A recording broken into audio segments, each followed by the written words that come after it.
Shalom, shalom. Je vous salue tous dans le beau et précieux nom du Seigneur Jésus-Christ de Nazareth. Je suis votre serviteur, le docteur Yvon Bouba. Êtes-vous prêts pour le café matinal? Prions. Père, je prie qu'en ce mercredi 19 février 2025, tu puisses ouvrir les portes de cette journée pour nous accorder la victoire dans tous les domaines de notre vie et pour fructifier tout ce que nous allons poser comme acte. Seigneur, bénis le travail de nos mains, bénis nos réflexions, bénis nos entreprises et que, Seigneur, nous puissions nous voir nous multiplier.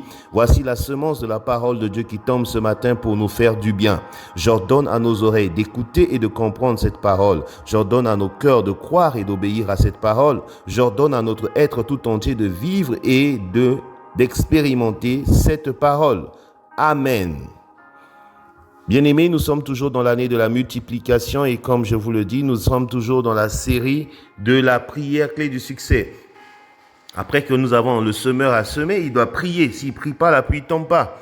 Et la prière doit être faite par quel moyen? Par la foi. Et il y a des canevas de prière qu'on a développés. Et ensuite, là, nous sommes dans l'écoute de Dieu. Et quand on a écouté Dieu, est-ce qu'on doit savoir si c'est Dieu qui a parlé ou c'est pas Dieu qui a parlé? Que ce soit directement parce que notre oreille a entendu, des songes, des visions, ou quelqu'un qui est venu nous parler de la part de Dieu, nous devons avoir un moyen de vérification. Hier, je vous ai annoncé les 3 balises dont nous allons développer la première balise aujourd'hui. Il faut que la révélation soit en phase avec la parole de Dieu. Il faut que la révélation ne contredise pas la parole de Dieu.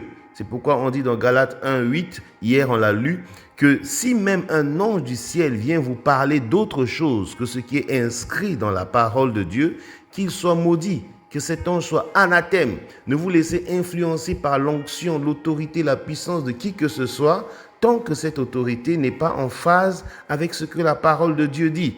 Et c'est de ça qu'il s'agit ce matin. Alors, le premier exemple que je vous donne rapidement, c'est un homme marié, par exemple, qui intègre l'église et sa femme refuse ou tarde à le rejoindre, à se convertir, à le rejoindre à l'église. Alors, quelqu'un vient dire à cet homme, Dieu te demande d'abandonner cette femme et on va te trouver une bonne sœur ici dans l'église.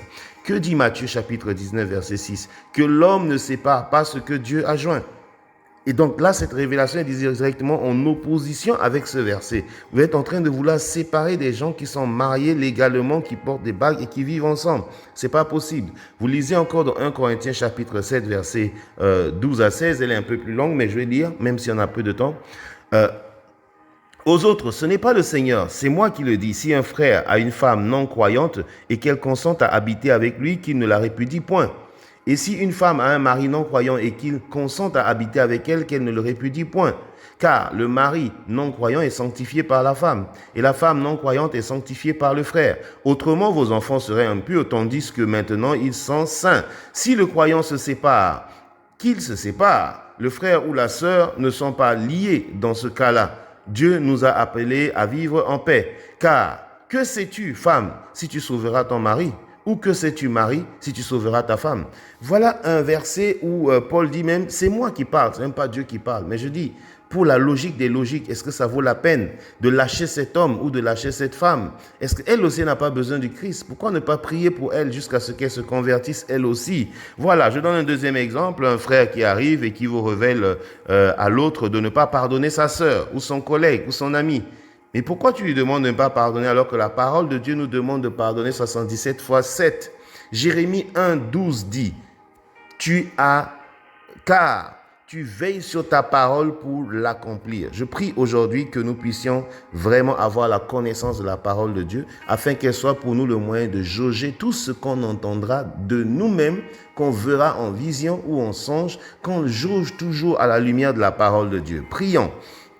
Père, je prie que cette connaissance dont je parle nous soit accordée par la grâce de Jésus-Christ, par le Saint-Esprit, de connaître un peu ta parole et de pouvoir nous référer à chaque fois que nous avons une pensée, que nous pensons venir de toi ou que quelqu'un nous communique une pensée de toi. Je prie également que, Père, malgré la vision, les songes, que tu nous donnes toujours ce réflexe de demander qu'est-ce que la parole de Dieu dit par rapport à ce que je viens d'entendre ou de voir. Enfin, Père, je prie que tu nous instruises. Oh oui, Père, que tu nous instruises instruise sur les 2 autres balises qui sont en chemin pour arriver demain et après-demain.